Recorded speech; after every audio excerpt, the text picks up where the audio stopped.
आज मैं Kundan Kumar 12th class की जो स्टडी ऑफ इंग्लिश है उसकी आज मैं मिडिल इंग्लिश ग्रामर की चर्चा करूंगा, जो कि ये चैप्टर मिडिल इंग्लिश के नाम से जाने जाने वाली। इस चैप्टर में मैंने पहले भी बनाकर वीडियो बना के डाला है, उसे भी आप अवश्य देखें ताकि इससे पहले वाला पोर्शन आपको समझ में आ जाए, जो मिडिल इंग्लिश का फर्स्ट पार्ट था। आज मैं सेकेंड पार्ट में चर्चा करूंगा, जिसमें आप अभी देखेंगे कि इसमें कैसे इसको मिडिल इंग्लिश ग्रामर में किस किस चीज़ों का परिवर्तन हुआ, इसके बारे में आज मैं चर्चा करूंगा। जैसे इसमें दिया भी है, the middle English period witnessed extensive and fundamental changes in the phonological and grammatical system in English. तय क्या है कि मिडिल इंग्लिश पीरियड ने शब्दों की अभिव्यक्ति संबंधी विस्तृत तथा मौलिक परिवर्तन देखे भी हैं, और the changes in the grammatical system reduced English from a highly inflected language to an analytic one.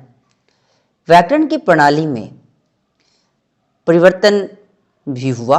अंग्रेजी के अत्यंत उच्च व्याकरण के रूप में प्रक्रिया को सीमित कर विश्लेषण संबंधी भाषा में परिवर्तित किया भी गया।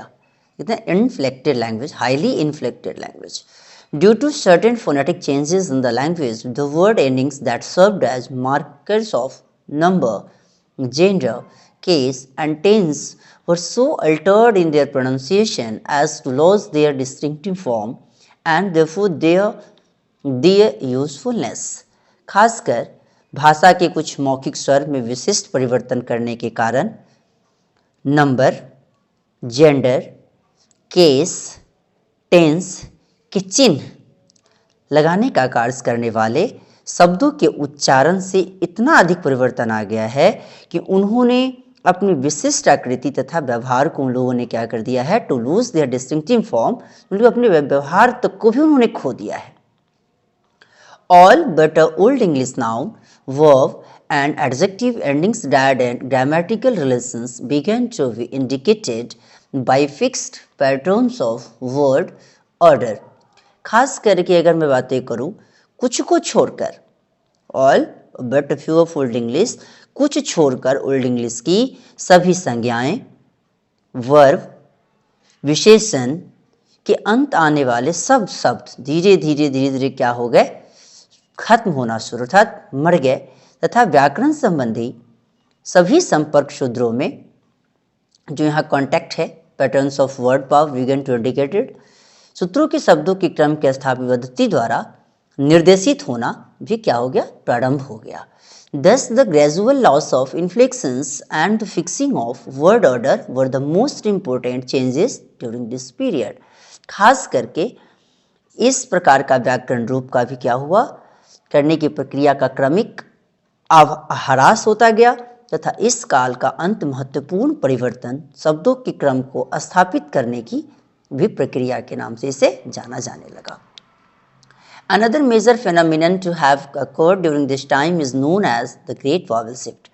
सबसे मेन बातें तो ये है कि अन्य महत्वपूर्ण घटना जो इस समय में घटी थी वो क्या थी, तो द ग्रेट वॉवल शिफ्टिंग का के नाम से जाने जाने वाली। When we compare the middle and modern consonant systems, we find very little difference between them। खास करके जब हम अगर इस मिडिल और मॉडर्न कॉन्स्टेंट की जब मैं बातें करूं, तो उस कंडीशन में हम लोग क्या देखते हैं कि जो इसका तुलनात्मक जब अध्ययन करते हैं तो हम लोग पाते हैं क्या कि उसमें अत्यंत तथा नाम मात्र का केवल हम लोग अंतर पा पाते हैं, लिटिल डिफरेंस, थोड़ा सा अंतर है। But the vowel systems are very different. लेकिन अगर वावल सिस्टम की मैं अगर बातें करूँ तो उसमें बहुत ज़्यादा का अंतर दिखता है। This is because between Middle English and our times the long vowels have changed considerably. इसके पीछे रीज़न ये है कि मध्य अंग्रेजी तथा हम लोगों के समय के अंग्रेजी में लंबे तथा बड़े तुरंत जो लॉन्ग वावल्स हैं पर्याप्त संख्या में परिवर्तित हो गए, किंतु but the short vowels have remained almost the same. लेकिन जो शॉर्ट वावल्स है उसमें कोई परिवर्तन नहीं हुआ, जो कि बचा का बचा ही हुआ है। The series of changes affecting the long vowels of Middle English is known as the Great Vowel Shift. खास करके मैं बातें करूं कि परिवर्तन की इस श्रृंखला ने मध्ययुगीन अंग्रेजी के लंबे स्वर्ण को पर्याप्त प्रभावित तो किया ही तथा इसी प्रक्रिया को द ग्रेट वावल शिफ्ट के नाम से जाना जाता है। तब मध्य अंग्रेजी में द ग्रेट वावल की परिवर्तन का प्रक्रिया का अत्यंत ही महत्वपूर्ण स्थान है, क्योंकि खास करके आप देखेंगे कि ग्रेट वावल शिफ्टिंग किस समय हुआ, तो मिडिल इंग्लिश पीरियड में, तो मिडिवल पीरियड में भी हुआ। दूसरे की बात करते हैं मिडिल इंग्लिश समय का लिटरेचर कैसा था। अब मिडिल इंग्लिश लिटरेचर की मैं बातें करूं तो middle English literature reflects quite accurately the changing fortunes of English. खास करके मध्ययुगीन जो साहित्य की बातें करूं वो क्या है, तो अंग्रेजी की बदलती हुई नियति को पूर्णतया वास्तविक तथा शुद्धता से प्रतिबिंबित कर दिया है। The early literature of this phase AD 1150 to AD 1215 is exclusively religious in nature. खास करके ये जो परिवर्तन का जो काल रहा एडी लेकर एडी 1150 से लेकर और एडी 1215 तक, ये खास करके पूर्णतया धार्मिक प्रकृति तथा प्रवृत्ति का था। ड्यूरिंग, अब इसके जस्ट बाद वाले पेज पे चलता हूँ, that during this period the upper classes family Botanized French literature and English writers could not expect support or patronage from them। कहता है क्या कि इस समय के दरमियान जो उच्च वर्गीय, जो विशेषकर संरक्षित फ्रांसीसी साहित्य तथा अंग्रेजी के रचनाकार उनसे सहायता अथवा संरक्षण की आशा नहीं कर सकते थे। It was the church and their leaders who were keen to spread the religion and so promoted native literature. खास करके ये जो गिरजाघर तथा उनके नेतागण जो थे, जो धर्म प्रसार के लिए बहुत ज़्यादा ही क्या थे, उत्सुक थे, तथा इसलिए स्थानीय विधि साहित्य को उन लोगों ने क्या किया, तो आगे बढ़ाया और उसको उन्नत करने की कोशिश भी किया। The second phase of this period AD 1215 to 1350 displays the tendency to variety and dialectical the subdivision. खास करके सेकेंड इस पीरियड का जो सेकेंड फेज था वो कब था, 1250 से लेकर और 1350 के रूप में, जो कि इसकी चीज़ों को डिस्प्ले किया। तो विभिन्न तथा भाषा संबंधी जो तर्कपूर्ण उपखंड की प्रवृत्ति का प्रदर्शन किया। In addition to the religious writings there are also some secular works. खास करके धार्मिक लेखन के साथ साथ ही कुछ धर्मनिरपेक्ष लेखन भी हुए। सेकुलर मतलब धर्मनिरपेक्ष होता है। Many of this word translations of popular French romances.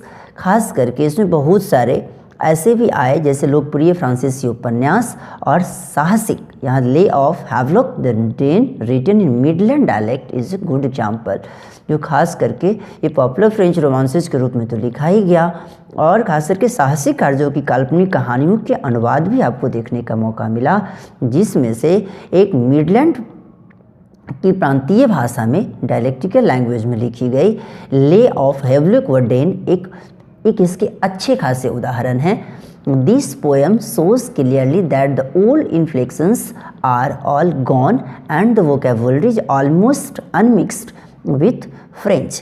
खास करके ये कविता द्वारा यह स्पष्ट अनुभव होता है कि प्राचीन रूप में अब सभी धीरे धीरे क्या हो गए, सबके सब खत्म हो गए हैं, तथा जो इसके वोकैबुलरी हैं वो लगभग फ्रेंच में लगभग सम्मिलित नहीं है, अनफिक्स्ड हैं, जो कि अनमिक्स्ड आप देख भी रहे हैं, जो नमिक्स होने वाली। Two other works of this period which contain a high proportion of French words and the Romaunt of the Rose written by Geoffrey Chaucer and the Romance of King Alexander. खास करके इस पीरियड की सबसे दो महत्वपूर्ण रचना और कि खास करके ये फ्रेंच वर्ड्स के रूप में लिखी गई, जो कि हाई प्रोपोर्शन के रूप में लिखी जाने वाली, जो वो कौन है, तो the Romaunt of the Rose and जो कि जॉफ्री चॉसर के द्वारा लिखी गई है, and the Romance of King Alexander, जो वो दोनों हैं, जिनमें the second half of the 14th century AD 1340 is known as the period of great individual writers. जो खास करके इसमें 14वीं शताब्दी के जिनका जो 1340 और 1400 जिसका जन्म और डेथ की बातें की जाती है, कि एक अच्छे खासे एक इंडिविजुअल राइटर्स में इनकी संख्या आई जाने लगी, जो कि उस समय के व्यक्तिगत लेखकों के रचनाकाल के नाम से विख्यात एक महान व्यक्तिगत लेखकों के रचनाकाल के नाम से विख्यात हैं, जिनका नाम जोफ्री चौसर है। This phase is also referred to as the classical Middle English. खास करके यही अवधि जो कि मिडिल इंग्लिश के उच्च कोटि के साहित्य से संबंधित भी है। The notable writers of this period are Chaucer, John Gower, William Langland and John Wycliffe. जो खास करके इस समय के जो प्रसिद्ध एवं उत्कृष्ट लेखक कौन कौन है? Chaucer, John Gower, William Langland and John Wycliffe, इनकी चर्चा आती है। The followings are the well known works of this writers who have made this an outstanding age. खास करके इन लेखकों जिन्होंने इस युग को विशिष्ट बनाया, स्पेशल बनाया, कि इनकी प्रसिद्ध रचना निम्नलिखित है, जो कि जस्ट नीचे वाले पोर्शन में हम देखते हैं कि वो कौन कौन है। कहता है क्या कि well known works of this writers, Chaucer की रचना कौन कौन है? तो the prologue of the Canterbury Tales, ये दोनों अपनी इनकी रचना जोफ्री चौसर की। गॉलर की रचना कौन है? मेडिटेंटिस, वॉक्स क्लेमेंटिस, कॉन्फेसियो हेमेंटिस, ये सारे की सारे गॉलर की रचना है। लैंगलैंड जो पैरिस द प्लाउमैन, उनकी रचना है। वाइक्लिफ जो बाइबल जो ट्रांसलेशंस के रूप में किया गया है। खास करके two other great works of this period are by unknown authors, but this in no way diminishes their importance। खास करके मैं बातें करूं कि इस काल की दो अन्य महान रचनाएं जो कि अज्ञात लेखकों द्वारा रचित है, यह किसी प्रकार अपने महत्व को कम नहीं करती है। These are the Pearl and Sir Gawain and the Green Knight. जो खास करके रचना कौन कौन है? तो दी पर्ल है और Sir Gawain and the Green Knight है। The latter is considered one of the greatest examples of English poetry. खास करके मैं बातें करूं कि बाद में आने वाली ये पुस्तक Sir Gawain and the Green Knight अंग्रेजी कविता का एक सर्वश्रेष्ठ उदाहरण के रूप में मानी जाती है। The universally accepted pinnacles of poetic achievements are the works of Chaucer which provide a great amount of information about medieval life and times. खास करके ये यूनिवर्सली रूप से स्वीकृत काव्य की उपलब्धियों के दुर्ग की बुर्ज अटारी चौसर की जो रचनाएं हैं, Chaucer provide great amount of information about medieval life and times. कुछ चौसर की रचनाएं हैं जो मध्ययुगीन जीवन तथा उस काल की बृहद सूचनाएं मुझे उपलब्ध कराती है। इसलिए इस प्रकार Chaucer's works are the major sources of information about Middle English grammar, vocabulary and pronunciation. खास करके इस प्रकार की चौसर की रचनाएं जो भी है, जो मध्यकालीन अंग्रेजी व्याकरण, शब्दकोश तथा उच्चारण के संबंध में सूचना का एक अच्छा खासा मेजर सोर्सेज हैं, ऐसा माना जाता है। और ख़ास करके चौसर को हम क्या क्या कहते हैं? तो चौसर को हम फादर ऑफ इंग्लिश पोएट्री के नाम से भी जानते हैं, morning star of English literature के नाम से भी जानते हैं, जिनके जन्म के बारे में भी जस्ट आप देखे भी कि जन्म की इनकी मानने वाली जो अवधि है वो कब से कब तक की मान ली गई है? तो 1340 में इनका जन्म हुआ और 1400 की मौत हो गई। खास करके इन्हें 14th सेंचुरी का एक ग्रेट राइटर के रूप में इनको माना जाता है। और आज ही ये चैप्टर का कंप्लीट हुआ। और ये वीडियो आपको कैसा लगा इसके बारे में लाइक, सब्सक्राइब और कमेंट करना ना भूलें। थैंक्स।